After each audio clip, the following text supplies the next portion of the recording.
Welcome back to the Patton Report, your weekly deep dive into everything happening across gaming and pop culture. I'm your host, Christopher Patton, and today we've got some interesting things to talk about. Before we get into that, I'm going to give a little shout out to what I've been watching.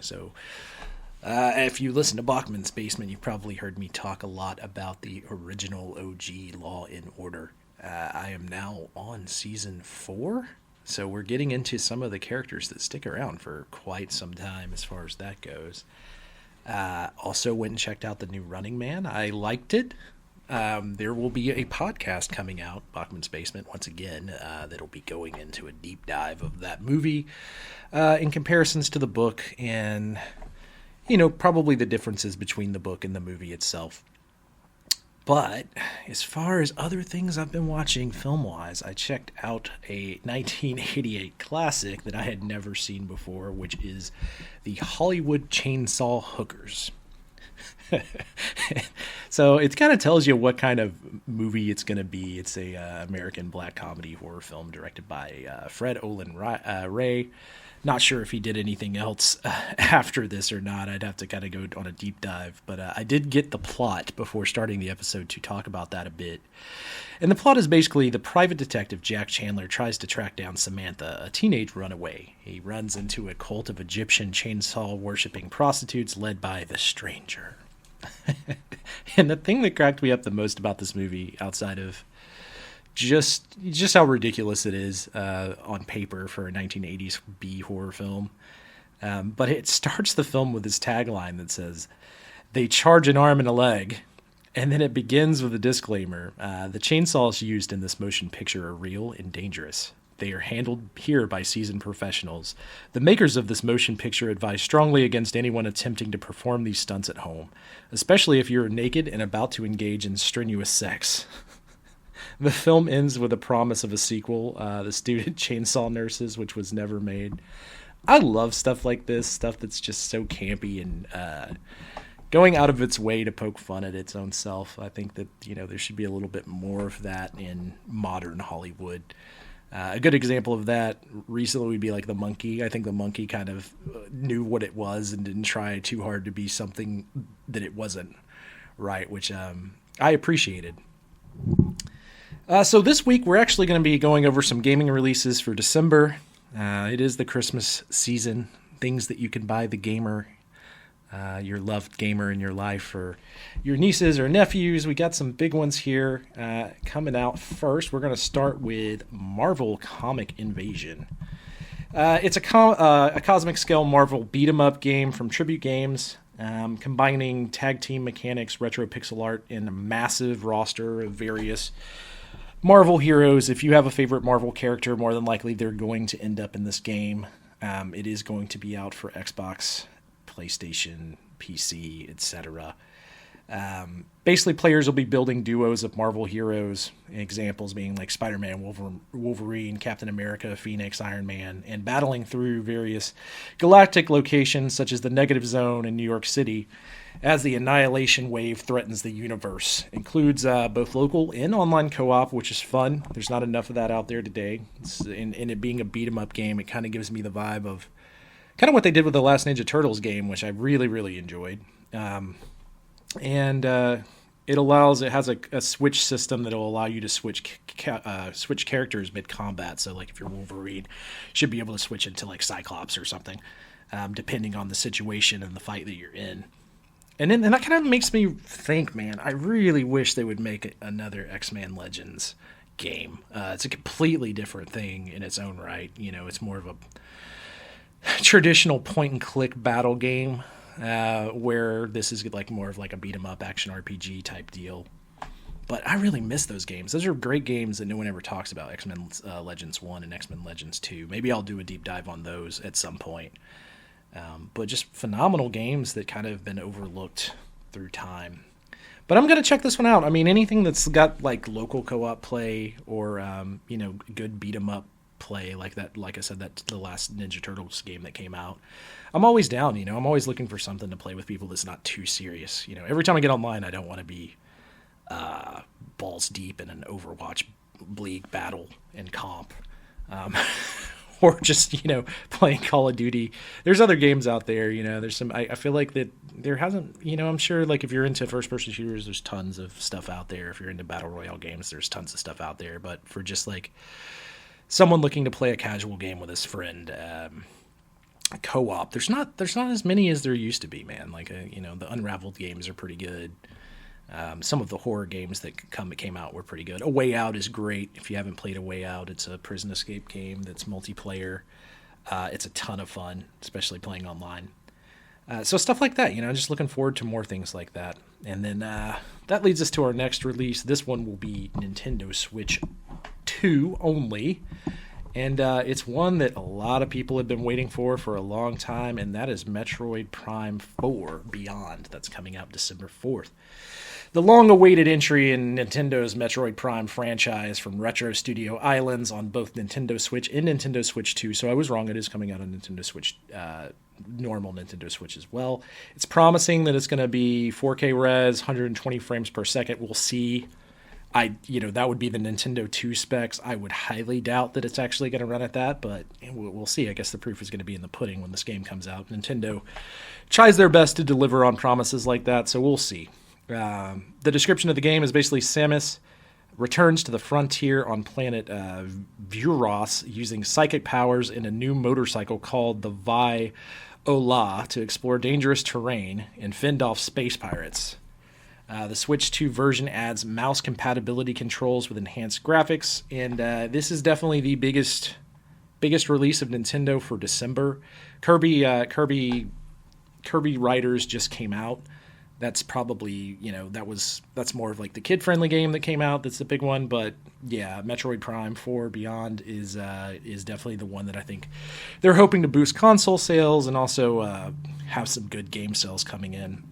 Another one coming out for Switch 2 is Assassin's Creed Shadows.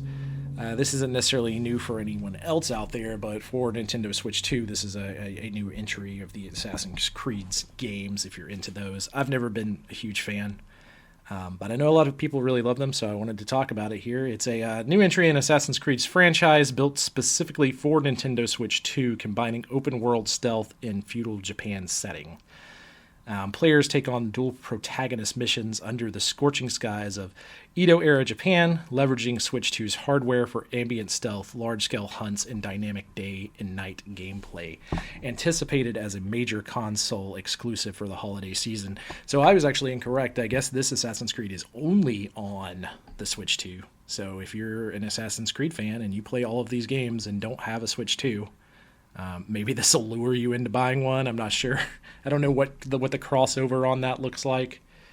But yeah, that's big news if you're an Assassin's Creed fan. Next up, we got Destiny 2 Renegades. That's across all platforms, with the exception of Switch. So PC, PS5, PS4, Xbox Series, and Xbox One. It's just the next expansion pack for them, but it is promising fresh new raids, a reimagined light versus dark story arc, and cross-gen support, meaning if you're on Xbox One, you should be able to play with people that are on Xbox Series S, I would assume. I'm assuming that's the same thing for cross-platform, as far as playing with your friends, which would be a big leap for them. I have not kept up with Destiny. In fact, it's one of the more disappointing runs. I really enjoyed Destiny 2's campaign and played through it and beat the first raid, and then I felt like there was nothing to do and put the game down for about 8 months, and they continued to release DLC packs. And since then, I've switched consoles from the original Xbox One to one of the newer. I'm on the Series S for Xbox. And just trying to get back into the game and buy back into that game. You can't just start playing from the campaign again, and you can't really, like, buying the package of that game is really weird. Like, finding what to actually buy, like, even if you go on like Reddit and look up like what should I buy if I want to play this game, it's not very straightforward as far as what version of the game you need to buy, what content that's going to include, how that plays. So I'm kind of curious on what they're going to do with this new DLC. Maybe it's something I'll dabble back into. I mean, I have hundreds and hundreds of hours of Destiny 1 and a couple of hundred hours in Destiny 2, but it's just a game that I have not picked back up or thought about. Some of that is some of the friends I had that played it stopped playing it. But a lot of it was that, I took a break off, came back, 2 or 3 DLCs behind, went to go play the campaign. Campaign no longer exists. It's a really weird, it like rotates in and out story missions that you can play. It's not as linear. It's more focused on the online side of things, I guess. Not for me. Kind of disappointing from what Destiny 1 was to Destiny 2. That being said, the Destiny 2, when you can play the campaign, when you can actually play the entire story campaign, I thought it was really, really well done and a lot of fun, and I played through with, each of the classes. But I think it's something that's going to be really hard to get me back into, especially this late in the game. Sleep Awake is the next title we'll be talking about. That's coming out December 2nd, 2025. It's a narrative horror thriller from an indie studio combining surreal sleepwalking mechanics with psychological drama. Players awaken in a mysterious facility shifting between dream and wake states to evade pursuers and uncover large layers of memory. Built for adult players looking for a tense, story-driven gameplay in the holiday window. So this is going to be more of like a horror psychological thriller video game. Sounds interesting. I like the idea of having a game where you're shifting between like a dream and wake state. So you have the real world versus the nightmare world, and what is it in Stranger Things, the upside down. Sounds interesting. I might check it out if it shows up on Game Pass or something. I'm not huge into playing like horror games, with the exception of like Resident Evil pretty much Resident Evil. That's really the only one I play. I did like some of the Alien games that they came out with early on, but yeah, I just not really in my wheelhouse most of the time. That brings us to the next release on the game, which is Let It Die Inferno. It's a revamped and expanded version of the cult hit Let It Die. If you've never played this game, I recommend checking it out. It's pretty fun. And this is a PS5 only release. Actually, it's on PC as well, so you will be able to play this on PC. But yeah, it includes some enhanced story campaigns, expanded tower climbs, co-op boss fights, which seems really fun, and full drop in and out multiplayer. It's going to be late holiday, so I don't know if this is coming out. It says December 3rd here on the release. It'll be interesting to see if that's the actual release date or not, because I'm not 100% sure on that. So if you go online and it's not December 3rd, apologies. My notes could be bad here. But yeah, this is a fun game. If you're looking for something that's probably not going to be at a starting point of $70 and you want something new to play over the holiday break, might be one to check out. Brings us to our next game, which is Cloudheim. It's a Steam early access game, December 4th, 2025. If you watch Neebs Gaming, they've played some of this game on their site, on their YouTube channel. It looks interesting. It is very much like a Apex. It's a survival game, so it's survival sandbox experience dropping into early access on Steam, blending voxel style buildings with emergent multiplayer chaos is the tagline for the game. It is very much one of those games. If you don't like those games, this game is probably not going to be for you. The last one of these that I really played was Conan the Barbarian, which I enjoyed, mostly because I like Conan, I guess. Just nostalgia of thinking about the movie. But yeah, like interesting. I don't know. It seems kind of cool from what I've seen of the gameplay wise, like through Neebs Gaming and a few other YouTube channels. But it's not something that really just struck me as like I need to go play this and find other people to play with. But if you're in these survival type games, it'll give you something new to do, at the very least. The next game on our list is Skate Story, which is coming out December 8th, 2025. This game seems really, really neat to me, and I want to see some more gameplay of it before I commit to it. But it's coming out on PC, PS5, and Switch 2, so if you have any of those platforms, you'll be able to pick this up. It is a stylized indie skateboarding adventure with a layering narrative and craft mechanics into urban free roam, is what it's claiming to be. And the description is basically you can ride through a neon-lit cityscape, linking tricks to story beats, customizing your board, and unlocking hidden zones. It sounds really, really neat. I like the idea of that. I'm always up for a good skateboard game as long as the mechanics feel good. That's the real nail in the coffin, right? Like if it doesn't feel good to play, then you're not going to want to play it. I think we're a generation that were ruined by how good those Tony Hawk games were and how good a lot of the Tony Hawk clones were. Not that this game is designed to be anything like that, but like the core gameplay, the mechanics, that all needs to feel really, really good for me to be interested in it. But it is cool. I like, it's been a while since we had like the open world. It's almost like, it kind of just makes you want a Tony Hawk Underground again. Can we get another Tony Hawk Underground? I liked those games a lot. Like a more story-driven Tony Hawk. I did like all the Tony Hawk Pro Skater remasters, but something like this on that level would be really, really cool. I'm excited to see what this looks like, what this thing is. I've only seen a little bit of the gameplay. It looks really, really neat. So we'll see. Definitely one that I'm looking forward to seeing more about once it releases on December 8th. We get some more gameplay from some other people. But yeah, it's definitely something I want to check out. The next game on the list is Unbeatable. It's a multiplayer fight fest brawler where you're jumped into varied arenas, gear up custom heroes, and compete in holiday tournaments. I don't know too much about this one. It seems like this is aimed for like multiplayers. I'm trying to think of I can't think of the name of that game. You're almost like a little clay figure and you fight each other on top of a building. Like you fight each other on top of buildings, you try to throw each other off. It kind of has some wacky grab mechanics, and I can't think of the name of it yet, but it kind of seems like something like that.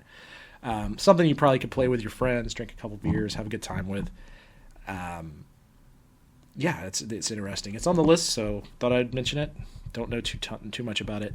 A big one on this list that I'm really looking forward to and really looking forward to jumping back in. It was my game of the year, the game it was released, which is Yakuza Zero's Director's Cut. It's a definitive re-release of the critically acclaimed game Yakuza Zero, critically acclaimed by me as the critic. No, just kidding. It's well loved in general, but it's rebuilt with modern graphical and gameplay upgrades for the new gen systems. So we're talking, higher res, better frames per second, better graphics. I think they went in and re-recorded some audio. There's some new side quests. There's enhanced running speeds for your characters so you can move around the map a little faster. Additional story content. This is great. This is going to be awesome. I'm really looking forward to playing that game again. I've played it twice.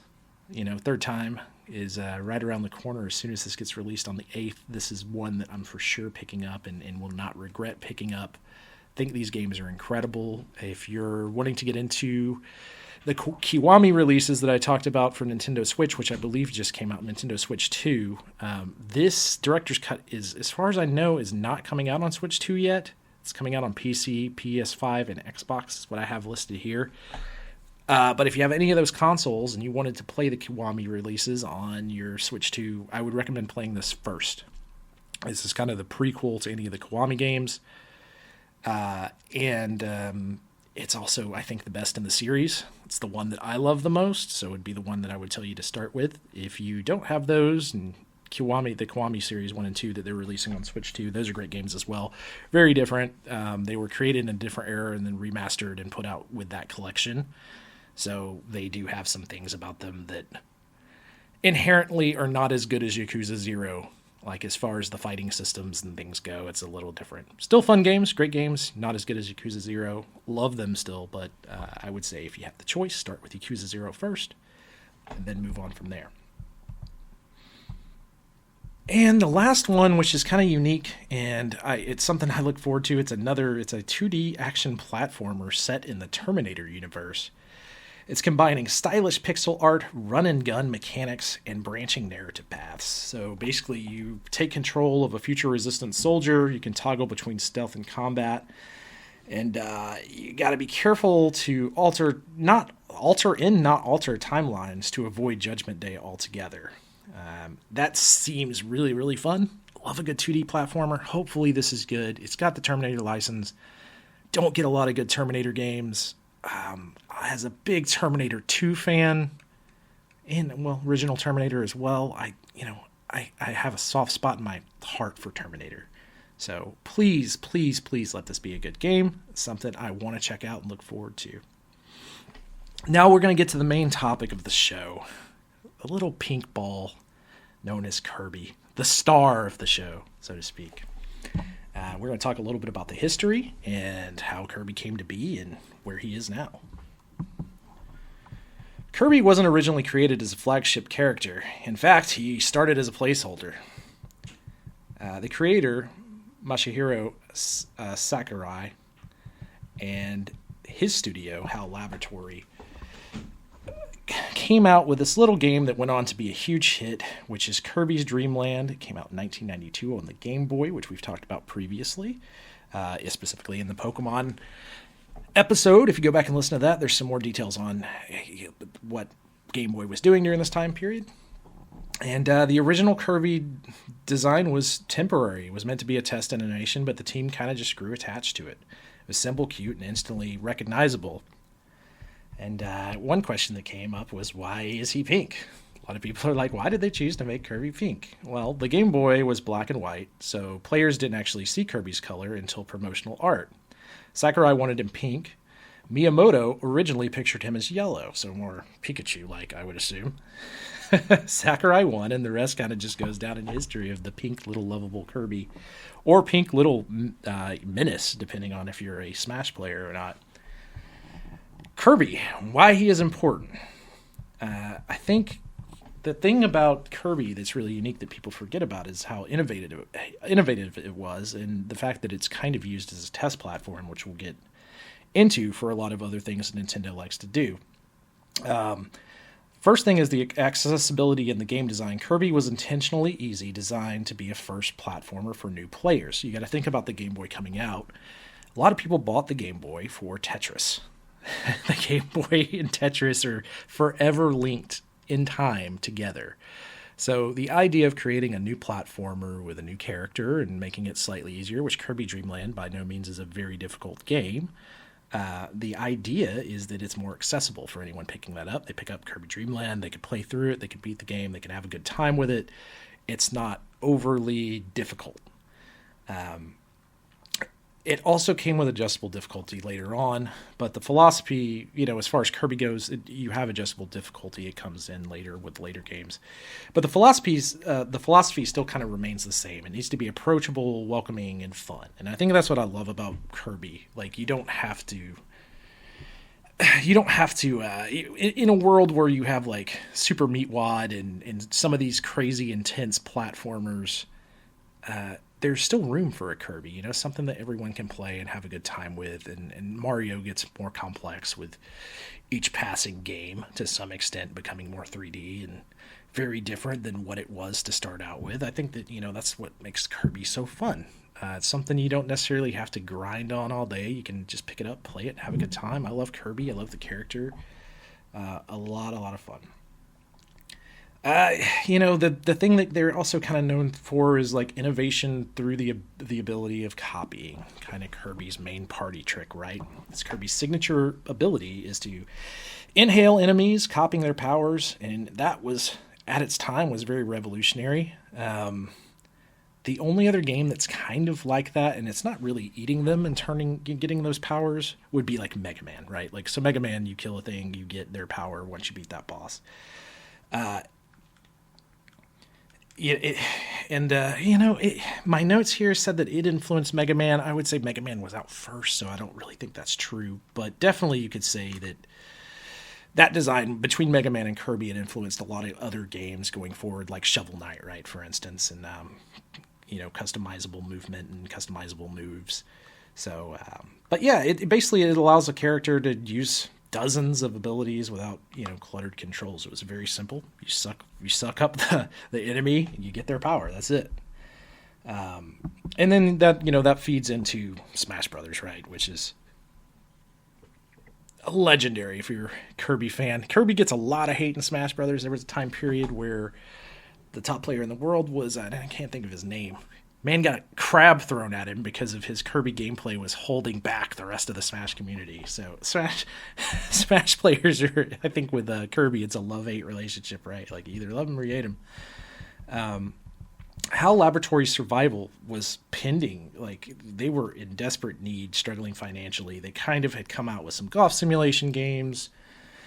And by the early 90s, they were, about to close up shop, basically. And Kirby's success with this Kirby's Dream Land on the 1992 release on Game Boy, it saved the studio. And as a result, HAL's always remained closely tied to Nintendo and leading to major franchises like Super Smash and all of the other games that they've worked on. But if it's not for this pink little ball with the ability to eat whatever he wants, maybe you don't even get Smash. Smash may never happen without HAL. So it's just crazy to think about how that links up in time. And then, the other thing about Kirby with Nintendo is Kirby is always kind of used as a test bed for new tech. With whenever Nintendo comes out with a new console, they have some new fun gimmick. They like to use Kirby as part of that. So like a good example, as far as Kirby games pushing experimental engines or mechanics, you got Kirby's Canvas Curse. That introduced kind of stylus gameplay on the DS and kind of how that evolved throughout the years, which, by the way, going back and playing some of those Pokemon DS games with the stylus and being able to use the stylus to throw the ball, or just click on the screen with your finger if you're like me, that's incredible. I love that. There's a great DS emulator out there. I know I'm kind of getting off topic here, but there's a DS emulator for Android called Melon. Has that touchscreen control, and I absolutely love playing Pokemon games and other DS games in that emulator. So, not saying get that and download ROMs, but also get that and download some ROMs. It's really great. I'm sure they have an Apple version as well. I don't have iPhone, so I'm not sure. Another example of this would be Kirby's Epic Yarn. Experimental with its art style, some new game mechanics. Once again, some of the controls for the Wii U.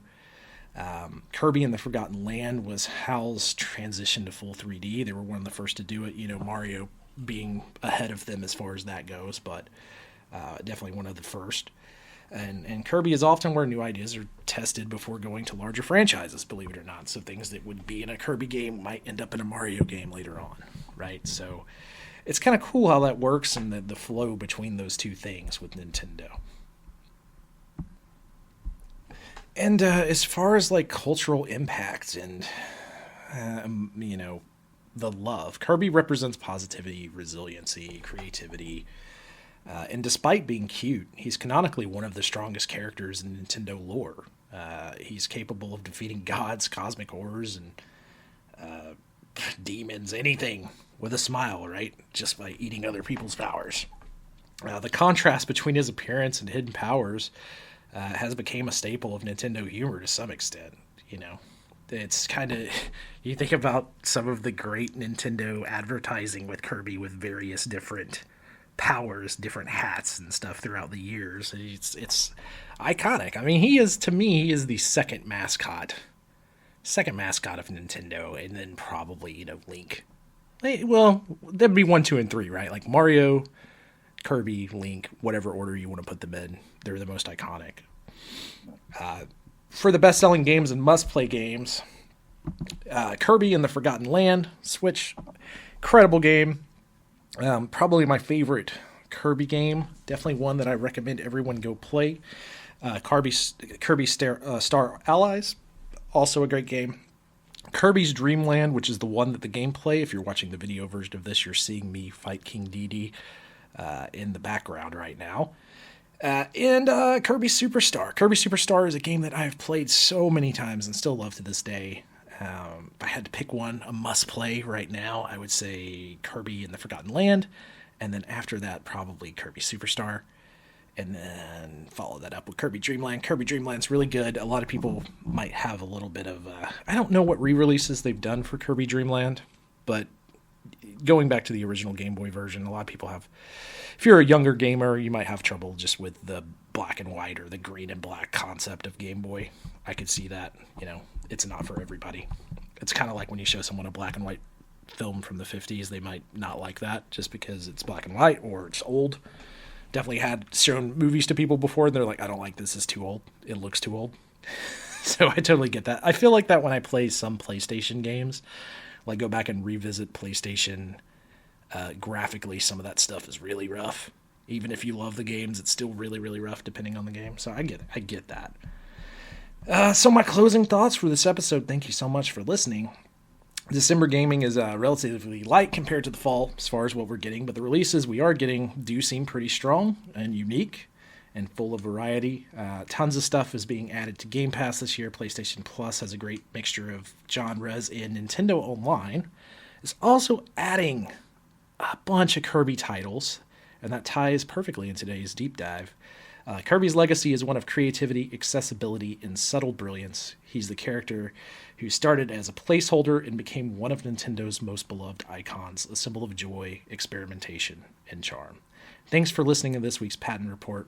If you enjoyed this episode, make sure to subscribe to the podcast, check out Boink Studios and all my other projects, and have a great week.